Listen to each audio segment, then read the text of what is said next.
Hey everyone, in this week's Thrive in 5, I wanted to share with you the most common stretch that I give to people who spend a good part of their day sitting. So whether they're sitting because they're commuting to work and they have long drives, or they travel a lot for work, or people who just sit at their desk. If you're sitting for any part of the day, you want to integrate this stretch, and it takes only a few minutes, into your daily routine, because it's going to make a huge difference in your mobility and how you're feeling. When you sit for long periods of time, there's a really important muscle group that gets tight, and it's called your hip flexors.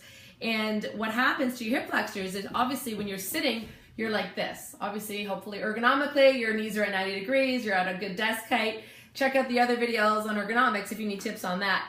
However, for this video here, let's focus on your hip flexors. When you sit, the muscles that attach in your low back and they come around and attach onto your hip bones here, they get tight. Now these muscles are really important for you. When they contract, they allow you to march, they allow you to climb stairs, to do all kinds of wonderful things. When you sit for long periods of time, they get a little tighter, a little shorter, which means sometimes people will tell me after they've been sitting or they're in their car, they get up and they feel like really stiff and sore, like they're 90 years old. We don't want that to happen for you. So what I'm going to suggest is, if you are sitting for long periods of time, that first of all you take breaks as often as you can. Get up, get a glass of water, change your scenery, just take a break physically from sitting. The other thing that I'm going to suggest is to do this really simple quick stretch. Feet 1 foot in front of the other, toes are pointed forward. What I want you to then do is really simply focus on doing a tilt with your pelvis. So what you want to be doing here is, imagine your belly button, you're pulling it right through your spine this way. So you're doing a tilt. It's not so much of a lunge. That's a different kind of stretch. It's not so much of a calf stretch. Some of these muscles might also become involved if they are tight for you. But what I want you to focus on for this particular hip stretch is just doing this tilt here.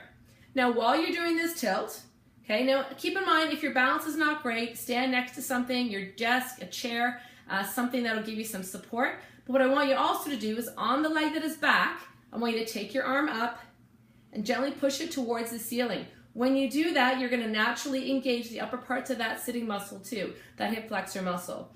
If it's tight, you're going to notice it right away. If it's not, you can push your hand up a little bit further. And again, try to really extend your hips forward in this direction. Obviously, alternate your sides and even just hold it for 20-30 seconds. Stop. Do it again. The more times in your day that you do this, the better you're going to feel. Now, if you want to take this another direction as well, while your feet are in this position, you could also, with a slight bend in your knee, take your hands in front and rotate them away from the leg that is behind you. Okay, so in this case, my right leg is behind. I'm taking my arms in front and I'm going to push them over to the right. You're going to feel this in your hips right away. It feels really good. It helps break up some of the scar tissue that can set in if you spend a lot of time of your day sitting, and overall it's just going to improve your mobility and how you're feeling for the rest of your day. So I hope you enjoyed this quick video in 5 minutes or less. Be sure to get up and stretch your hips if you are sitting all day long. See you soon.